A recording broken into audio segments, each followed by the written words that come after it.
नमस्कार मेरे प्यारे बच्चों। PNS memorial school online classes में मैं पूजा सिंह आपका एक बार फिर हार्दिक स्वागत करती हूँ।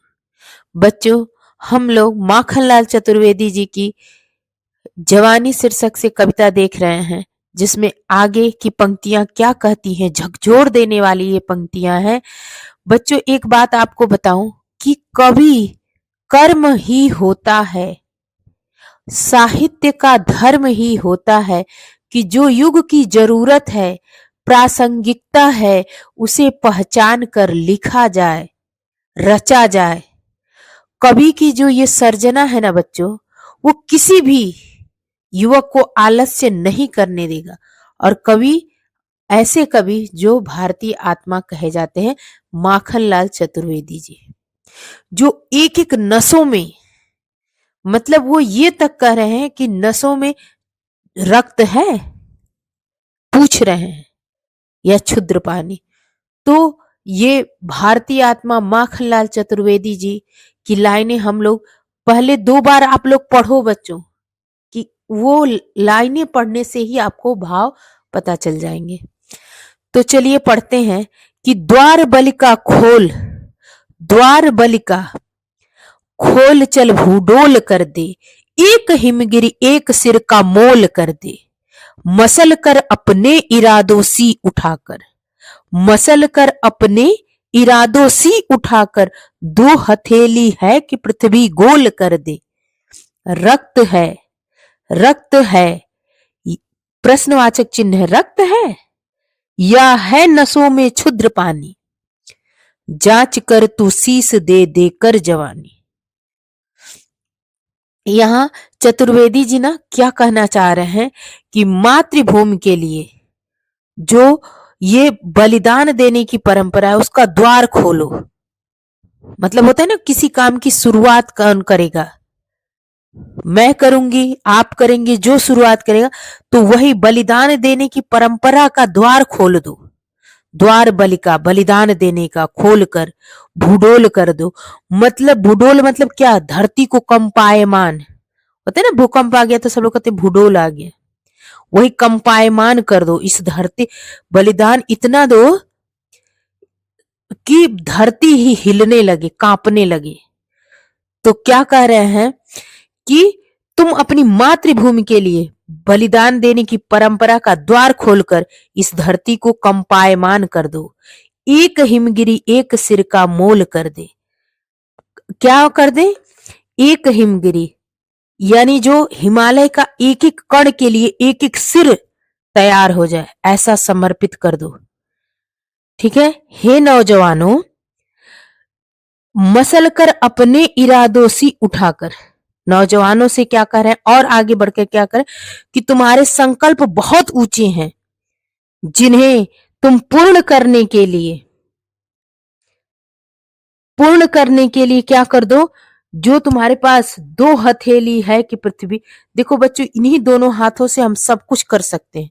इन दो हाथों में बहुत ताकत होती है, बहुत ताकत होती है। इसीलिए महात्मा गांधी जी कहते थे कि इन हाथों को काम दो।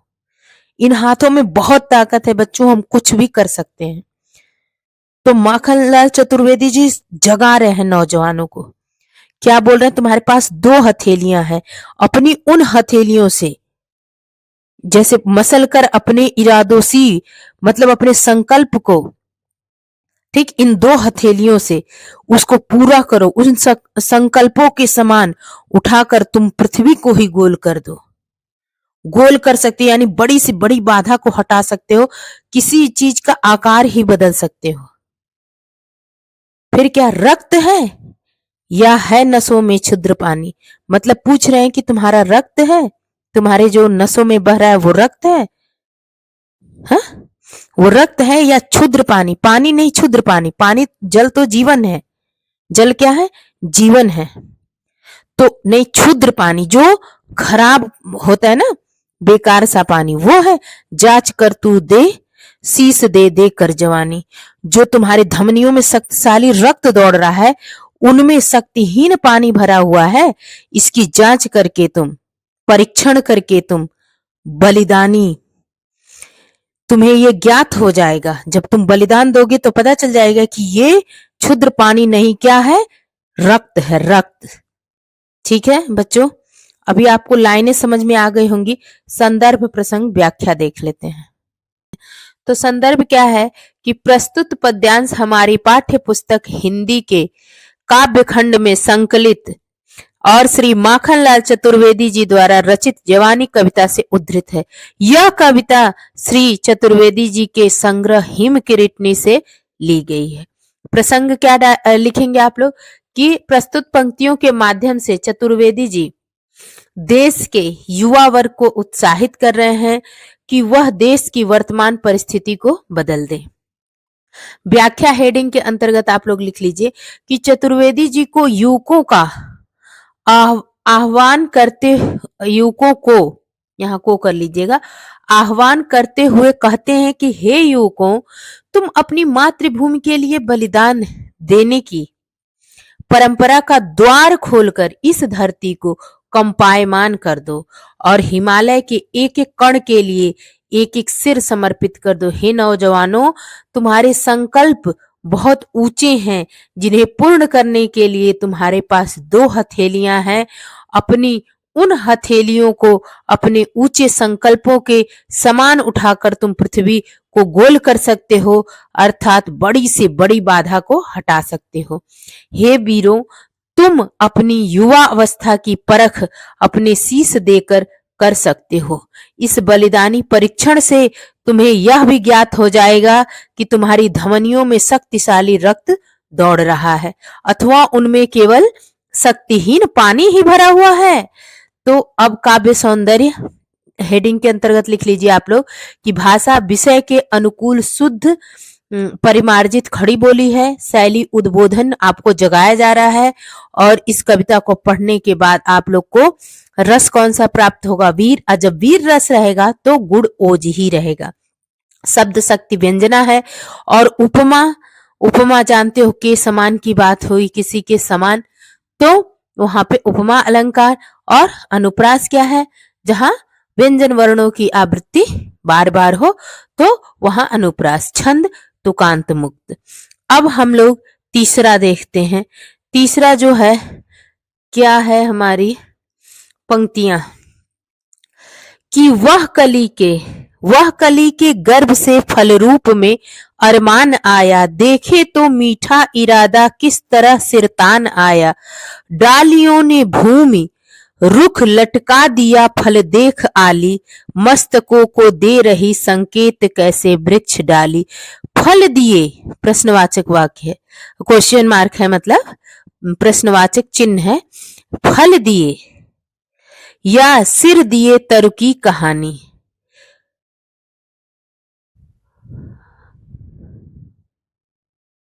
गूथ कर युग में बताती चल जवानी। एक बार फिर से देखो कि वह कली के गर्भ से फल रूप में अरमान आया। कोई भी कली से ही निकलकर जो वृक्ष पे लदे हुए वृक्षों पर देखो फल जो है वो कहां से, एक कली से। और वो किसका अरमान है, किसका, हे युवाओं, ये फल के भार से जो लदे हुए वृक्षों को देखो। किसको देखो आप लोग, वृक्षों को, कि वे पृथ्वी की ओर अपना मस्तक झुकाए हुए हैं और जो कली के भीतर से झांकते हुए फल कली के संकल्पों यानी अरमानों को बता रहे हैं। किसका अरमान आया, कली के। तो वह कली के गर्भ से फल रूप में अरमान आया, फल के रूप में आया। ठीक है, देखो तो मीठा इरादा किस तरह सिरतान आया। और जो ये संकल्प है वो कैसा है, सिरतान के आया, किस लिए, वो भी तो बलिदान ही होगा ना। डालियों ने भूमि रुख लटका दिया, फल देख आली, मस्तकों को दे रही संकेत कैसे वृक्ष डाली। फल दिए प्रश्नवाचक या सिर दिए तर की कहानी, गूथ कर युग में बताती चल जवानी। यानी यहाँ पर ना फल के भार से जो लदे हुए वृक्षों को देखने के लिए युवाओं को प्रेरित कर रहे हैं। क्या कह रहे हैं, प्रेरणा दे रहे हैं कि वे पृथ्वी की ओर अपना मस्तक झुकाए हुए, जैसे वृक्ष पे ज्यादा फल हो जाता है तो नीचे झुकने लगता है, आप देखोगे ज्यादा फल से लदा हुआ ना, तो वो टूटने का भी डर रहता है, क्योंकि वो नीचे आता जाता है।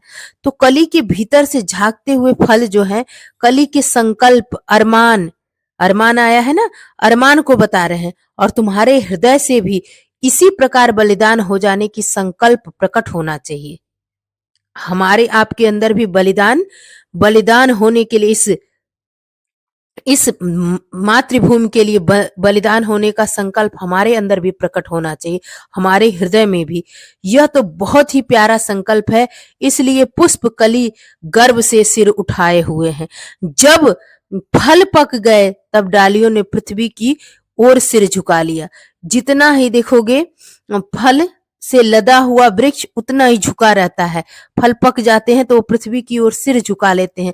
अब ये फल दूसरों के लिए अपना बलिदान करेंगे। वो फल तोड़ के हम आप ही खाते हैं ना, अमरूद हुआ, आम हुआ, केला हुआ, कोई भी सेब हुआ, कोई भी फल देखो, वो फिर बलिदान ही होते हैं। हे, तो वो क्या कहना चाह रहे हैं नौजवानों से, कि जो नौजवान हैं उनसे कह रहे हैं कि मित्र, नौजवान मित्र बता रहे हैं, हे मित्र नौजवान, आप लोग क्या करो, वृक्षों की ये शाखाएं तुम्हें क्या संकेत दे रही हैं।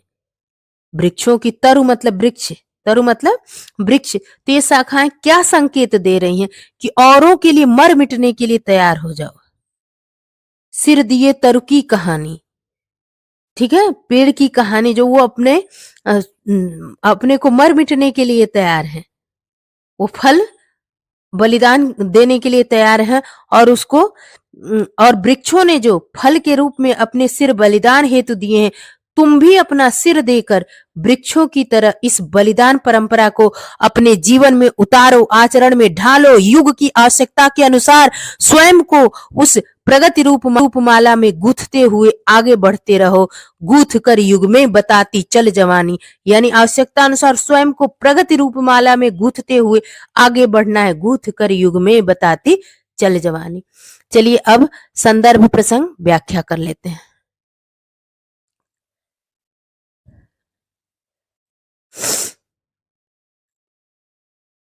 संदर्भ हेडिंग डाल लीजिए आप लोग कि प्रस्तुत पद्यांश हमारी पाठ्य पुस्तक हिंदी के काव्य खंड में संकलित और श्री माखनलाल चतुर्वेदी जी द्वारा रचित जवानी कविता से उद्धृत है।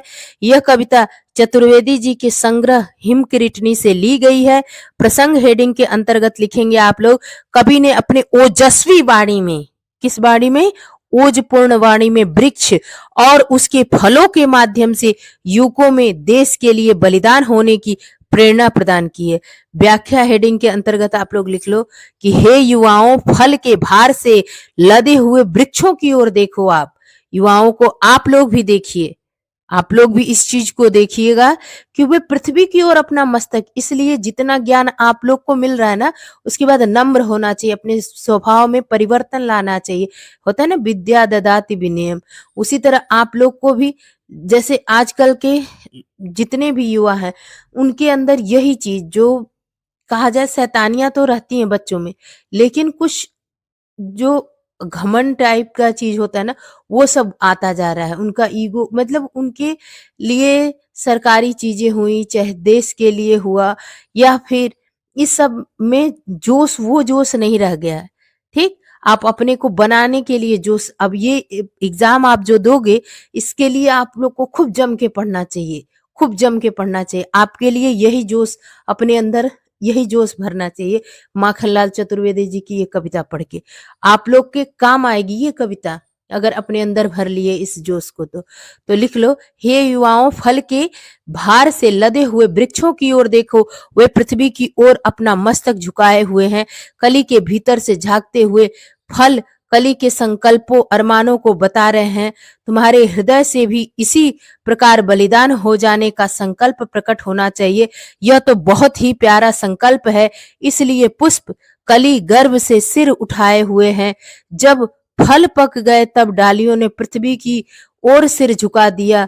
अब ये फल दूसरों के लिए अपना बलिदान करेंगे। हे मित्र नौजवानों, वृक्षों की ये शाखाएं तुम्हें संकेत दे रही हैं कि औरों के लिए मर मिटने को तैयार हो जाओ। वृक्षों ने फल के रूप में अपने सिर बलिदान हेतु दिए हैं। तुम भी अपना सिर देकर वृक्षों की इस परंपरा, इस बलिदान की परंपरा को अपने जीवन में उतारो, आचरण में ढालो और युग की आवश्यकता अनुसार स्वयं को उसकी प्रगति रूपी माला में गूंथते हुए आगे बढ़ते रहो। काव्य सौंदर्य हेडिंग के अंतर्गत लिख लीजिए, सरल खड़ी बोली है, उद्बोधन आपको जगाया जा रहा है, रस वीर रस है, गुण ओज है, शब्द शक्ति व्यंजना है और अनुप्रास उपमा एवं रूपक है।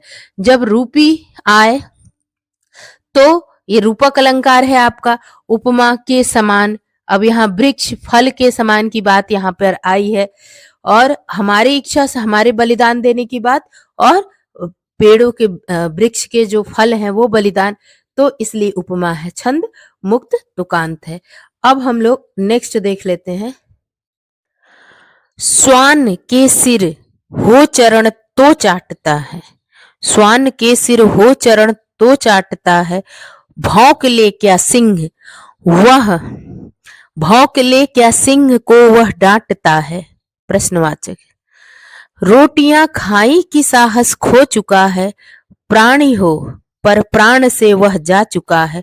तुम न खेलो ग्राम सिंहों में भवानी, विश्व की अभिमान मस्तानी जवानी, विश्व की अभिमान मस्तानी जवानी।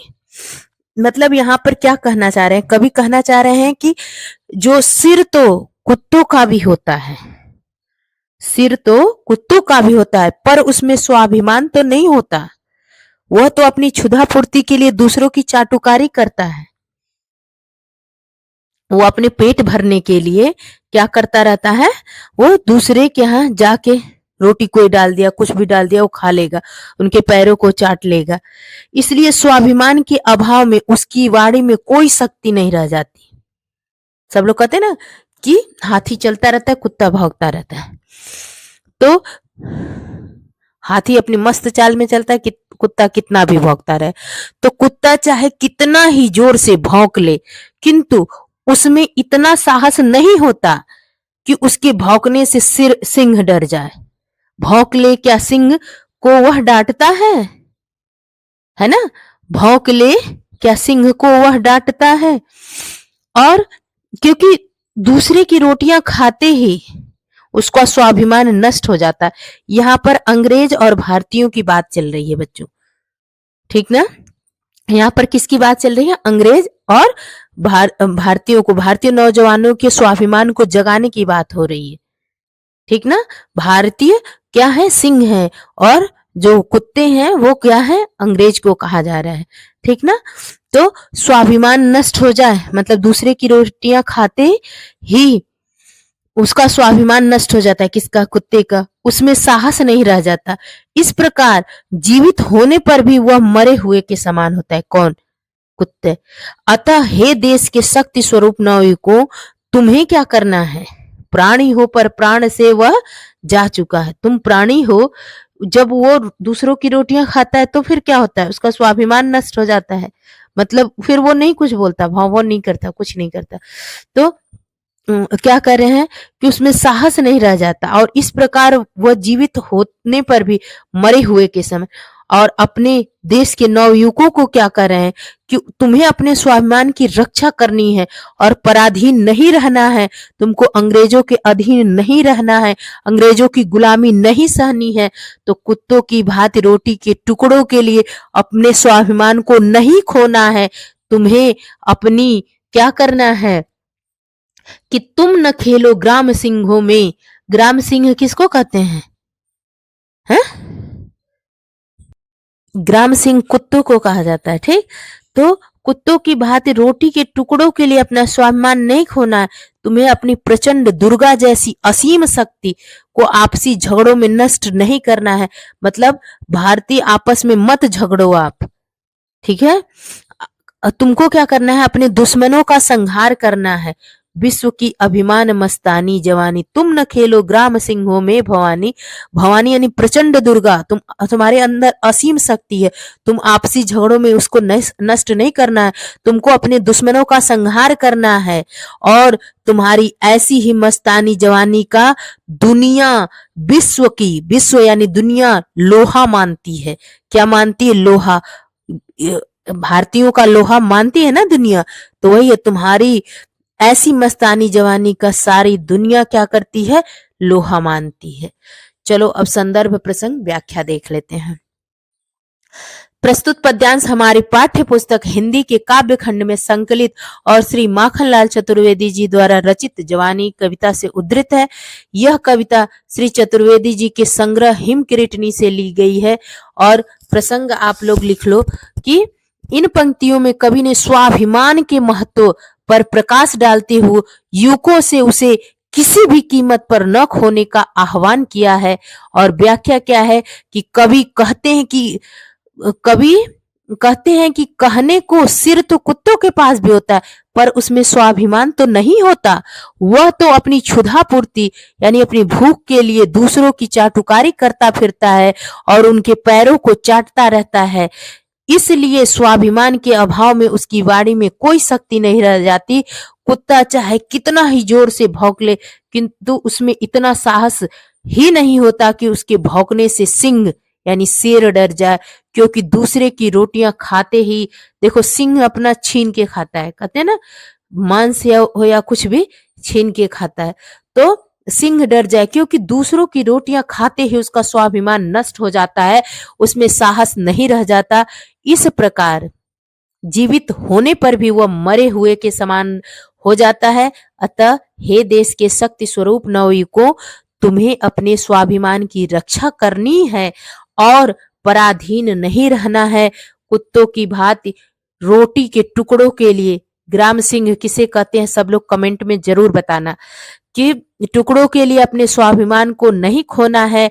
तुम्हें अपनी प्रचंड दुर्गा जैसी असीम शक्ति को आपसी झगड़ों में नष्ट नहीं करना है, अपितु उसे देश के दुश्मनों के संहार में लगाना है। तुम्हारी ऐसी मस्तानी जवानी का सारी दुनिया क्या करती है? लोहा मानती है। अब काव्य सौंदर्य लिख लो आप लोग। काव्य सौंदर्य में लिख लो, परिमार्जित खड़ी बोली है। क्या है? परिमार्जित खड़ी बोली है। शैली उद्बोधन जगाया जा रहा है आपको। मैं तो क्लास 10th के बच्चों को ही जगाऊंगी और जो ये वीडियो देख रहा है उनको। रस कैसा वीर, गुण ओज है, अलंकार अनुप्रास रूपक और उपमा। छंद मुक्त और तुकांत है। देखो क्लास 10th के बच्चों, अपने परीक्षा के लिए आप जग जाओ, उठो, लड़ो, ठीक। और जो बड़े लोग हैं या अन्य लोग हैं जो हिंदी को पसंद करते हैं वो देख रहे हैं, तो अपने बुराइयों को छोड़कर अच्छाइयों की तरफ बढ़े। अब चलिए हम लोग आगे अपना अगला देख लेते हैं। क्या है? ये नमग है तब चरण की रेखियां हैं, बलि दिशा की अमर देखा देखियां हैं, विश्व पर पद से लिखे कृत लेख हैं ये, धरा तीर्थों की दिशा की मेख हैं ये। प्राण रेखा खींच दे उठ बोल रानी, प्राण रेखा खींच दे उठ बोल रानी, री मरण के मोल की चढ़ती जवानी। ये नमग है तब चरण की रेखियां हैं, बल की दिशा की अमर देखा देखियां हैं, विश्व पर पद से लिखे कृत लेख हैं ये, धरा तीर्थों की दिशा की मेख हैं ये, प्राण रेखा खींच दे उठ बोल रानी, री मरण के मोल की चढ़ती जवानी। यहाँ पर क्या कह रहे हैं कवि कि अपने नवयुवकों, अपने देश के नवयुवकों, अपने देश यानी भारत, हमारा प्यारा भारत, ठीक है, उनको बोल रहे हैं कि मग, जिस मार्ग पर तुम चलते हो वह कोई साधारण मार्ग नहीं है, अपितु तुम्हारे पूर्वजों द्वारा चरणों की रेखाओं से निर्मित आदर्श मार्ग है। मतलब जिस मार्ग पर बलिदान होने के लिए आपको प्रेरित कर रहे हैं, जिस मार्ग पर चलने के लिए बोल रहे हैं, वो हमारे पूर्वजों द्वारा, उनके पूर्वजों के द्वारा जो चलने वाले उनके चरण थे, रेखा, उससे निर्मित आदर्श मार्ग है। ऐसे नहीं कहा जा रहा है कि आप गलत मार्ग पे चलिए। ये देश की उन्नति के मार्ग, देश को आजादी दिलाने के मार्ग की बात कर रहे हैं। जिन आदर्श के आधार पर हम अपने जीवन का निर्माण करते हैं, ठीक ना, वे सभी आदर्श तुम्हारे सदृश युवा पुरुषों के द्वारा निर्मित हैं। वो जितने भी आदर्श हैं ना, वो आपके भगत सिंह, चंद्रशेखर आजाद, सब युवा जो मार्ग पर चले हैं, उनके आदर्शों की कहानी, उनके द्वारा निर्मित ये मार्ग है। यह मार्ग बलिदान, भगत सिंह से ज्यादा युवा, मतलब भगत सिंह जैसा युवा कौन था जो बलिदान दे दिया देश के लिए? तो आप खुद देख लो, वो कितने साल के थे, कमेंट करके आप बताना, जब उनको फांसी लगी थी। तो यह मार्ग बलिदान का आदर्श मार्ग है, जिसको देखकर युगों युगों तक लोग स्वयं ही बलिदान के लिए प्रेरित होते रहेंगे। और भगत सिंह के साथ किस किस को फांसी दी गई ये भी आप बताना। कृष्णा, नारायण, सब लोग, मृदुला, और कितनी उम्र थी उनकी, ये भी आप लोग जरूर कमेंट करके बताना। तब आप लोग को पता चलेगा कि कितनी कम उम्र में देश के लिए इन वीरों ने बलिदान दे दी। और कवि क्या कहना चाह रहे हैं कि बलिदान पथों का निर्माण उत्साही नाविकों ने किया है। ये नहीं है कि जो ये कठिन मार्ग है, कोई भी जिसके अंदर उत्साह रहेगा, जोश रहेगा, वही इसका निर्माण कर सकता है, ठीक ना। तो कैसे नाविकों ने इस बलिदान पथ का निर्माण किया? उत्साही नाविकों ने और कर्मशील युवकों ने अपने सत्य कार्य रूपी पदों से इन विश्व मार्गों का निर्माण किया है। अतः ये कैसे हैं? कर्मशील युवकों के कर्म के लेख हैं, जो बलिदान के मार्ग पर चलने वाले युवकों का मार्गदर्शन करते हैं। अगर आप भगत सिंह की, चंद्रशेखर आजाद की जीवनी पढ़ लीजिए ना, तो आपके अंदर एकदम लगेगा कि वो क्या चीज थे यार, क्या चीज थे, जो इस हमारा जो ये देश है, प्यारा भारत देश है, हमारी प्यारी माता जो है भारत माता, उनके लिए कैसे उन्होंने बलिदान दिया। उनके अंदर कौन सा ऐसा जोश था जो आपके अंदर नहीं, आपके अंदर भी है। लेकिन आप उस पथ पर चलिए तो सही, तब आपको पता चलेगा कि जो बलिदान के मार्ग पर चलने वाले युवकों का मार्गदर्शन करते हैं, ये बलिदान के मार्ग जो है वो संसार के तीर्थों की दिशा बताने वाली कील यानी दिशा सूचक हैं। क्या है? धरा तीर्थों की दशा की मेख है। ये क्या है? कील है, दिशा सूचक है, कि दिशा दिखाते हैं। और प्राण रेखा खींच दे उठ बोल रानी, री मरण के मोल की चढ़ती जवानी। युवकों जिन स्थान पर अपना बलिदान करते हैं, वे स्थान पृथ्वी पर बलिदान के तीर्थ, पवित्र स्थान समझे जाते हैं, ठीक ना। और उत्साह भरते हुए जवानी रूपी रानी यानी क्या हो गया? रूपक अलंकार। कौन सा अलंकार? रूपक अलंकार। कि प्राण रेखा खींच दे उठ बोल रानी, यानी कि जवानी रूपी रानी को क्या कह रहे हैं कि तू अपने प्राणों का बलिदान दे, प्राणों का बलिदान दो। और आज तू अपने प्राणों का बलिदान देकर विश्व के युवकों के लिए, हमारे देश के तो युवक को उत्साह भर रहे हैं, युवकों के अंदर उत्साह भर रहे हैं, तो क्या बोल रहे हैं? विश्व के युवकों के लिए, विश्व के युवकों के लिए बलिदान की नई रेखा खींच दे, अर्थात एक नया प्रतिमान बना दे। हे युवकों, तुम उठो और संसार को बता दो कि जवानी की महत्ता देश के लिए मर मिटने में है और किसी भी चीज में नहीं है। अब संदर्भ प्रसंग हेडिंग डाल लीजिए आप लोग, व्याख्या, और लिखिए कि प्रस्तुत पद्यांश हमारी पाठ्य पुस्तक हिंदी के काव्य खंड में संकलित और भारतीय आत्मा कहे जाने वाले श्री माखनलाल चतुर्वेदी जी द्वारा रचित जवानी कविता से उद्धृत है। यह कविता श्री चतुर्वेदी जी के संग्रह हिम किरीटनी से ली गई है।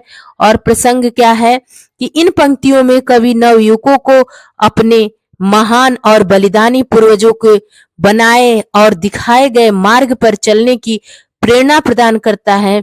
और व्याख्या क्या है कि मेरे देश के नवयुवकों, जिस मार्ग पर तुम चलते हो वह कोई साधारण मार्ग नहीं है, अपितु तुम्हारे पूर्वजों द्वारा चरणों की रेखाओं से निर्मित आदर्श मार्ग है। जिन आदर्शों के आधार पर हम अपने जीवन का निर्माण करते हैं, वे सभी आदर्श तुम्हारे सदृश युवा पुरुषों के द्वारा निर्मित है। यह मार्ग बलिदान का आदर्श मार्ग है, जिसको देखकर युगों युगों तक लोग स्वयं ही बलिदान के लिए प्रेरित होते रहेंगे। कवि कहते हैं कि इन बलिदान पथों का निर्माण उत्साही नवयुवकों ने किया है। कर्मशील युवकों ने अपने सत्य कार्य रूपी पदों से इन विश्व मार्गों का, यहाँ पर मात्रा का मिस्टेक है, सही कर लीजिएगा आप लोग, विश्व मार्गों का निर्माण किया है। अतः ये कर्मशील युवकों के कर्म के लेख हैं, जो बलिदान के मार्ग पर चलने वाले युवकों का मार्गदर्शन करते हैं। ये बलिदान के मार्ग संसार के तीर्थों की दिशा बताने वाले जो कील होती है, दिशा सूचक होती है। युवकों, जिन स्थानों पर अपना बलिदान करते हैं, वे स्थान पृथ्वी पर बलिदान के तीर्थ, पवित्र स्थान समझे जाते हैं। और कवि अंत में क्या कहते हैं?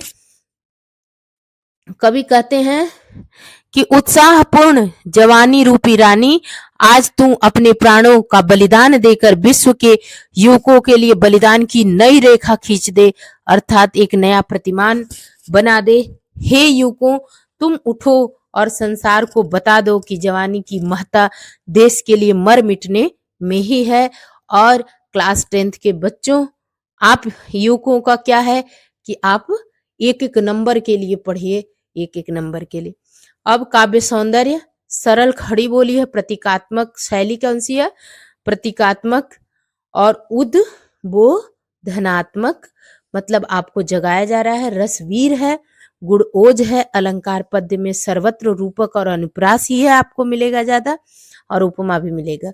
और छंद तुकांत मुक्त है। अब अगली हमारी क्या पंक्ति है उसको देख लेते हैं।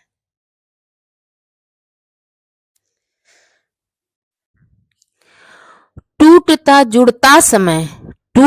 जुड़ता समय भूगोल आया, गोद में मड़िया समेट खगोल आया। क्या जले बारूद, हिम के प्राण पाए,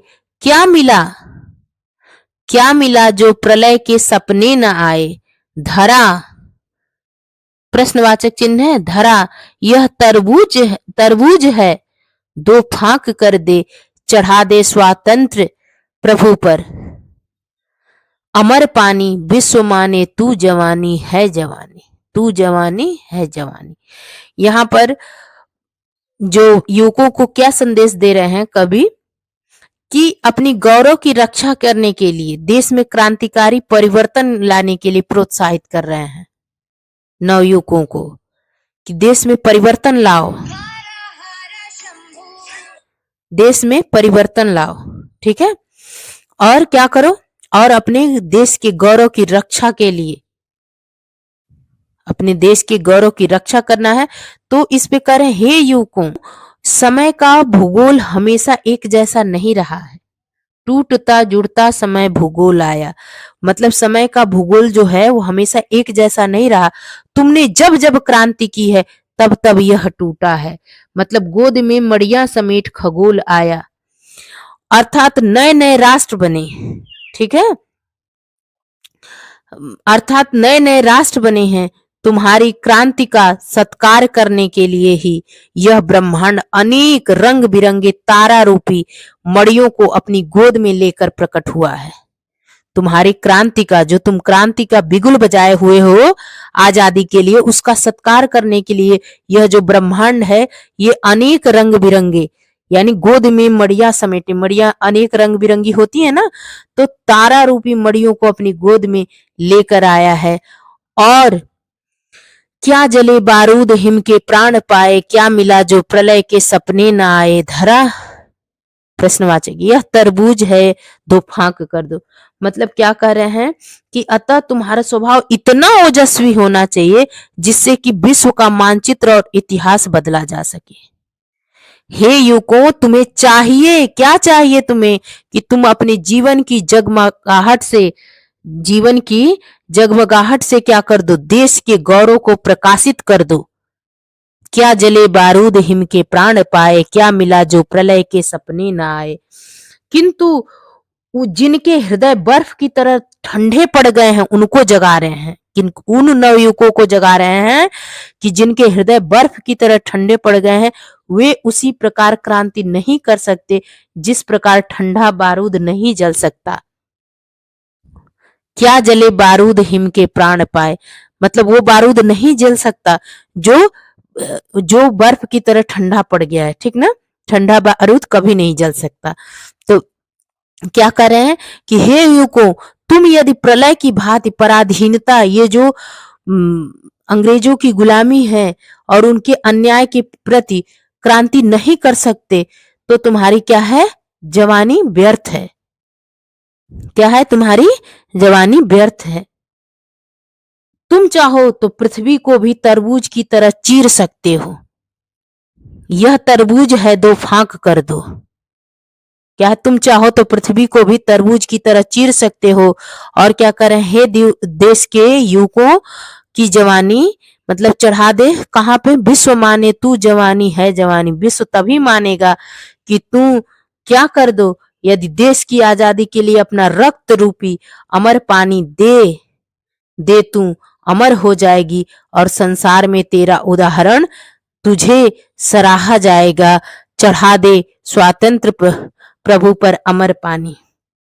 यानी प्रभु किसको बनाया जा रहा है, स्वतंत्रता को, आजादी के लिए अपना जो शरीर में रक्त धमनियों में जो कहा जा रहा है ना कि ये क्षुद्र पानी है कि खून है, तो खून है, इस रक्त रूपी अमर पानी को चढ़ा दे तो क्या हो जाएगी, तुम्हारी जवानी अमर हो जाएगी और संसार में क्या हो जाएगा, तेरा उदाहरण देकर तुझे सराहा जाएगा। तो क्या कह रहे हैं कि टूटता जुड़ता समय भूगोल आया, गोद में मड़िया समेत खगोल आया। क्या जले बारूद, वो बारूद क्या जलेगा जो हिम के प्राण पाए, मतलब ठंडा हो गया हो। क्या मिला जो प्रलय के सपने ना आए, ठीक ना। तो जो माखनलाल चतुर्वेदी जी हैं वो बार बार यह कह रहे हैं कि जब तक यह टूटा है, जुड़ा है, अर्थात नए नए राष्ट्र बने हैं, तुम्हारी क्रांति का सत्कार करने के लिए ही ब्रह्मांड अनेक रंग बिरंगे तारा रूपी मड़ियों को अपनी गोद में लेकर प्रकट हुए हैं। अतः तुम अपने स्वभाव को इतना ओजस्वी कर लो कि जिससे विश्व का मानचित्र और इतिहास विश्व का बदल जाए। बदला भी। हमारे जो सुभाष चंद्र बोस जी, चंद्रशेखर आजाद जी और भगत सिंह, इन सारे लोग को और जितने स्वतंत्रता सेनानी हैं उन सब लोगों के बलिदान से हमने इतिहास बदला भी। और क्या करें, हे को तुम्हें चाहिए कि तुम अपने जीवन की जगमगाहट से देश के गौरव को प्रकाशित करो, किंतु जिनके हृदय बर्फ की तरह ठंडे पड़ गए हैं वे उसी प्रकार क्रांति नहीं कर सकते जिस प्रकार की ठंडा बारूद नहीं जल सकता। अब चलिए हम लोग क्या कर लेते हैं, संदर्भ प्रसंग व्याख्या देख लेते हैं। तो संदर्भ आप लोग को करा दी हूं, कर लीजिएगा, प्रसंग कर लीजिए कि कवि ने युवकों को देश के गौरव की रक्षा के लिए, देश में क्रांतिकारी परिवर्तन लाने के लिए उन्हें प्रेरित और प्रोत्साहित किए हैं। व्याख्या क्या है कि चतुर्वेदी जी कहते हैं कि हे युवकों, समय का भूगोल हमेशा एक जैसा नहीं रहा है। तुमने जब जब क्रांति की है तब तब यह टूटा है और जुड़ा है, अर्थात नए नए राष्ट्र बने हैं। तुम्हारी क्रांति का सत्कार करने के लिए ही यह ब्रह्मांड अनेक रंग बिरंगे तारा रूपी मड़ियों को अपनी गोद में लेकर प्रकट हुआ है। अतः तुम्हारा स्वभाव इतना ओजस्वी होना चाहिए कि जिससे कि विश्व का मानचित्र और इतिहास बदला जा सके। हे युवकों, तुम्हें चाहिए कि तुम अपने जीवन की जगमगाहट से देश के गौरव को प्रकाशित करो, किंतु जिनके हृदय बर्फ की तरह ठंडे पड़ गए हैं वे उसी प्रकार क्रांति नहीं कर सकते जिस प्रकार की ठंडा बारूद नहीं जल सकता। हे युवकों, तुम यदि प्रलय की भांति पराधीनता और अन्याय के प्रति क्रांति नहीं कर सकते तो तुम्हारी जवानी व्यर्थ है। तुम चाहो तो पृथ्वी को भी तरबूज की तरह चीर सकते हो। हे देश के युवकों की जवानी, तू यदि देश की आजादी के लिए अपना रक्त रूपी अमर पानी दे दे तो तू अमर हो जाएगी और संसार में तेरा उदाहरण तुझे सराहा जाएगा।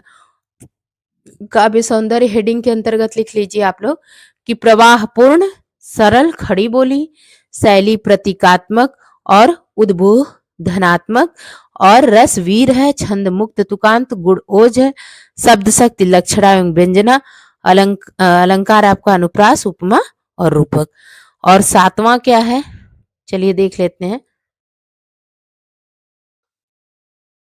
लाल चेहरा, लाल चेहरा, लाल चेहरा है नहीं फिर लाल किसके, प्रश्नवाचक है। लाल खून नहीं अरे कंकाल किसके, प्रेरणा सोई की आटा दाल किसके, सिर न चढ़ पाया कि छापा माल किसके। वेद की वाणी की हो आकाशवाणी, वेद की वाणी की हो आकाशवाणी, धूल है जो, धूल है जो जग नहीं पाई जवानी।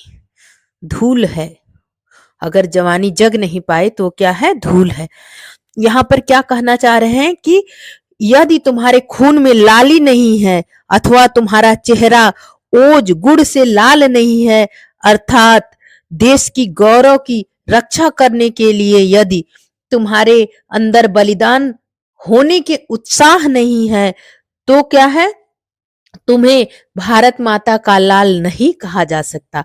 लाल चेहरा है नहीं पर लाल किसके, जब लाल चेहरा ओज पूर्ण ओज गुण से युक्त नहीं है और तुम्हारे अंदर बलिदान होने का उत्साह नहीं है तो तुम भारत माता के लाल नहीं कहे जा सकते, नहीं कहे जा सकते। ठीक है। प्रेरणा, लाल खून नहीं अरे कंकाल किसके, और प्रेरणा सोई की आटा दाल किसके। और तुम्हारे जो रक्त में यदि लालिमा नहीं है यानी उष्णता रूपी जोश नहीं है तो तुम्हारा अस्थि जो कंकाल है वो पंजर देश के किस काम आएगा। ये जो अस्थि पंजर कंकाल जो है कि लाल खून नहीं है अरे कंकाल किसके, तो फिर ये अस्थि पंजर किस देश काम आएगा, किस काम आएगा तुम्हारा।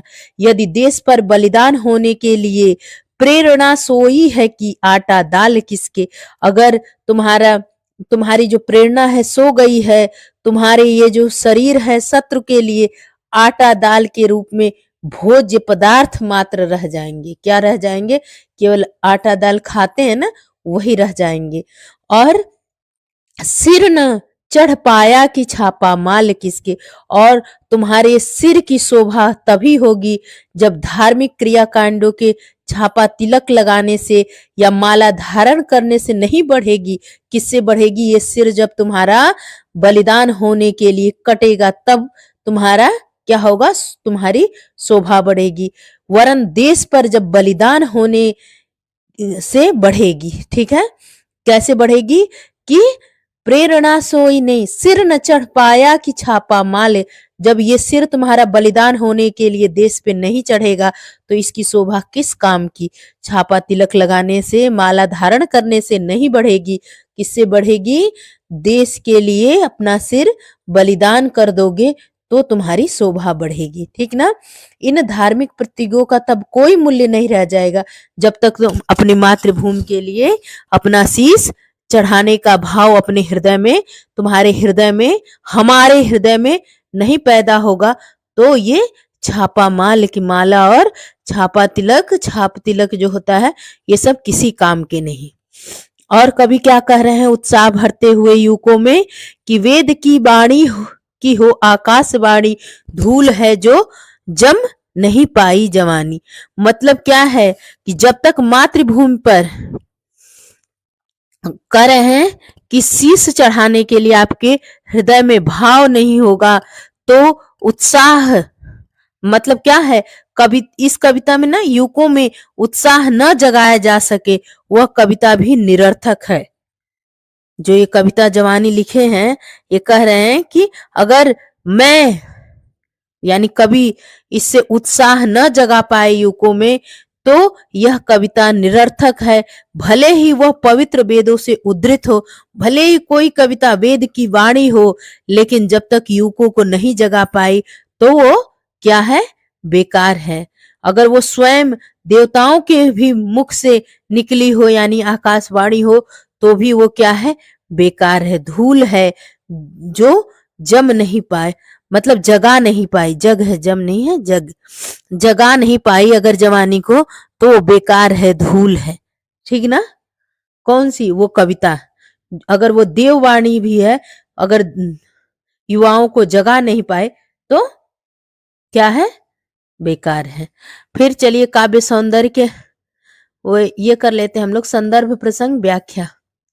प्रसंग संदर्भ तो आप लोग कर ही लेंगे, प्रसंग लिख लीजिए। प्रस्तुत पद में कवि ने युवकों को प्रेरणा देते हुए उन्हें वीर पुरुष के लक्षण समझाए हैं कि वीर पुरुष में क्या लक्षण होते हैं। और व्याख्या हेडिंग के अंतर्गत आप लोग लिख लीजिए कि हे युवकों, यदि तुम्हारे खून में लाली नहीं है, तुम्हारा चेहरा ओज गुण से लाल नहीं है, अर्थात देश के गौरव की रक्षा के लिए यदि तुम में बलिदान होने का उत्साह नहीं है, तुम्हें भारत माता का लाल नहीं कहा जा सकता। तुम्हारे रक्त में यदि लालिमा नहीं है, अर्थात उष्णता रूपी जोश नहीं है, तो तुम्हारा अस्थि पंजर देश के किस काम आएगा।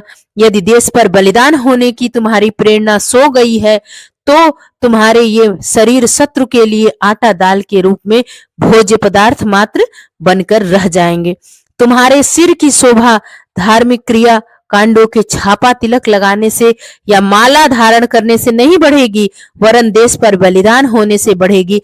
तात्पर्य यह है कि इस धार्मिक प्रतीकों का तब तक कोई मूल्य नहीं है जब तक मातृभूमि पर शीश चढ़ाने का भाव हृदय में न पैदा हो। कभी पुनः क्या कहते हैं कि जिस युवकों में उत्साह न जगाया जा सके वह कविता भी निरर्थक है। अगर इस कविता से भी आप लोग को पढ़ने की प्रेरणा नहीं आई तो ये कविता क्या है, निरर्थक है। भले ही वह पवित्र वेदों से उद्धृत हो अथवा स्वयं देवताओं के मुख से निकली आकाशवाणी हो। काव्य सौंदर्य हेडिंग के अंतर्गत आप लोग लिख लीजिए, भाषा साहित्यिक खड़ी बोली है, शैली प्रवाहमयी एवं ओज पूर्ण है और रसवीर है, गुण ओज है, छंद मुक्त तुकांत है, अलंकार आप लोग जान रहे हैं, अनुप्रास है, यमक है, उपमा और रूपक की भी छटा है। और आखिरी आपकी पंक्तियां क्या है वो भी देख लेते हैं हम लोग।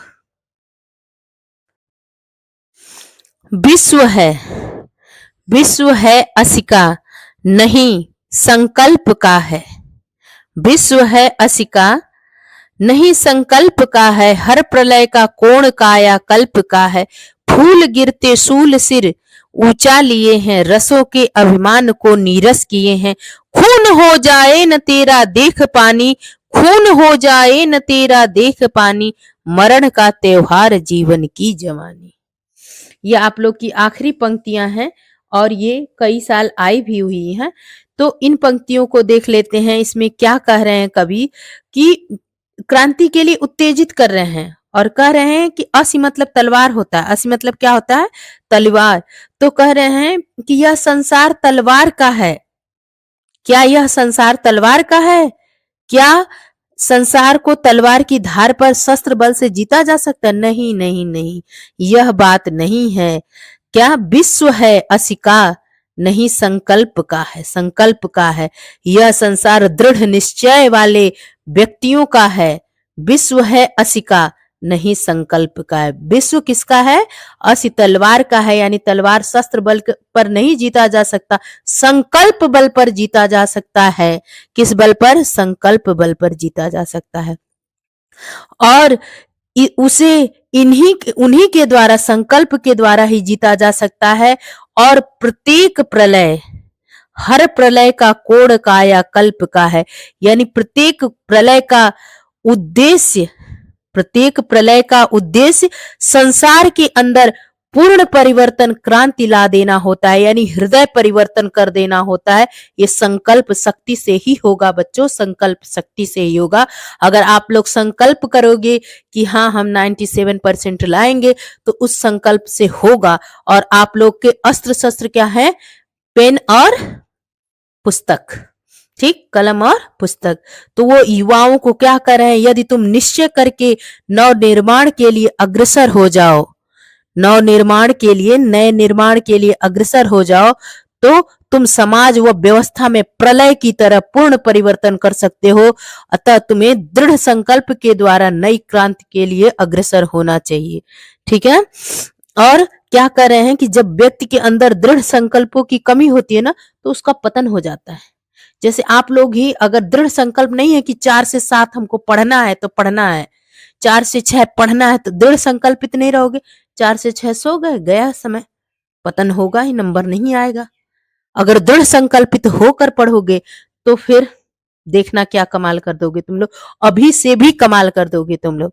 तो उसका पतन हो जाता है। और वायु के हल्के झोंके, वायु का हल्का झोंका भी क्या करता है, से ही फूल नीचे गिर जाते हैं और उसकी सुंदरता नष्ट हो जाती है।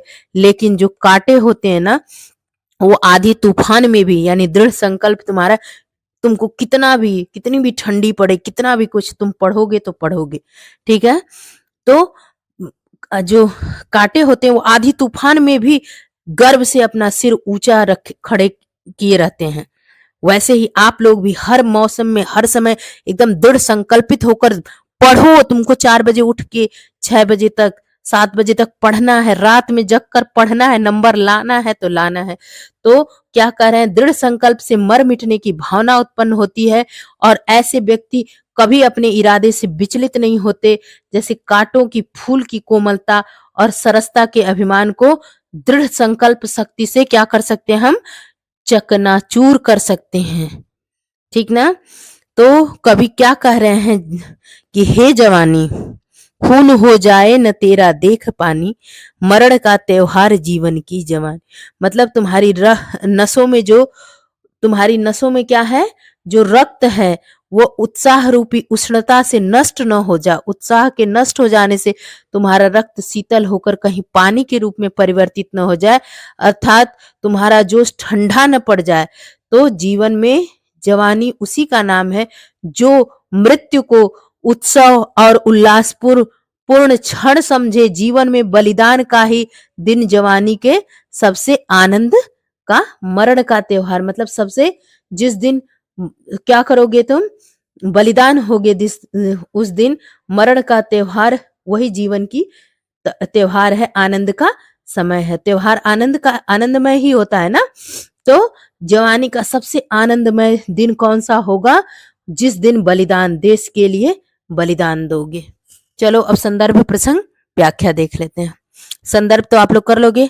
प्रसंग कि इन पंक्तियों में युवा शक्ति को क्रांति का अग्रदूत मानते हुए युवकों को आत्म बलिदान की प्रेरणा दी गई है। और व्याख्या क्या है कि कवि नवयुवकों को क्रांति के लिए उत्तेजित करते हुए कहते हैं कि क्या यह संसार तलवार का है, क्या संसार को तलवार की धार या शस्त्र बल से जीता जा सकता? नहीं, यह बात नहीं है। यह संसार दृढ़ निश्चय वाले व्यक्तियों का है, इसे उन्हीं के द्वारा ही जीता जा सकता है। प्रत्येक प्रलय का उद्देश्य संसार के अंदर पूर्ण परिवर्तन, क्रांति ला देता है। हे युवाओं, यदि तुम निश्चय करके नव निर्माण के लिए अग्रसर हो जाओ तो तुम समाज और व्यवस्था में प्रलय की तरह पूर्ण परिवर्तन कर सकते हो। अतः तुम्हें दृढ़ संकल्प के द्वारा नई क्रांति के लिए अग्रसर होना चाहिए। जब व्यक्ति के अंदर ना दृढ़ संकल्पों की कमी होती है तो उसका पतन हो जाता है।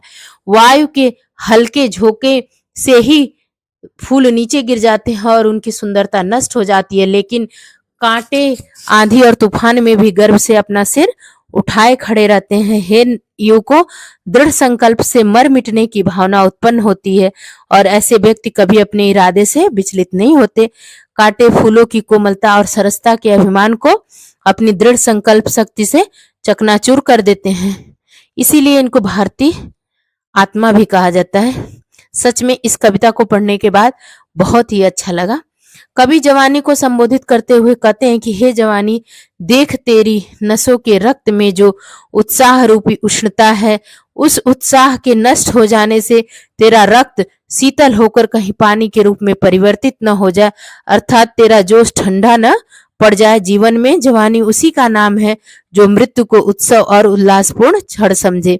जीवन में बलिदान का दिन ही जवानी का सबसे आनंदमय दिन होता है। काव्य सौंदर्य लिख लीजिए आप लोग देखकर। ओज पूर्ण खड़ी बोली और शैली कैसी है? उद्बो धनात्मक, रसवीर है, छंद मुक्त तुकांत, गुण ओज और शब्द शक्ति लक्षणा एवं व्यंजना अलंकार संपूर्ण पद में क्या है? उपमा और अनुप्रास। अब आप लोग का ये क्या है? काव्य सौंदर्य और व्याकरण बोध, ये देख लीजिए आप लोग, फिर मैं आप लोग कहेंगे तो आप लोग को करा दूंगी, ठीक है? ये देख लीजिए। फिर मिलती हूँ नेक्स्ट वीडियो में अगली कविता के साथ मिलूंगी। धन्यवाद।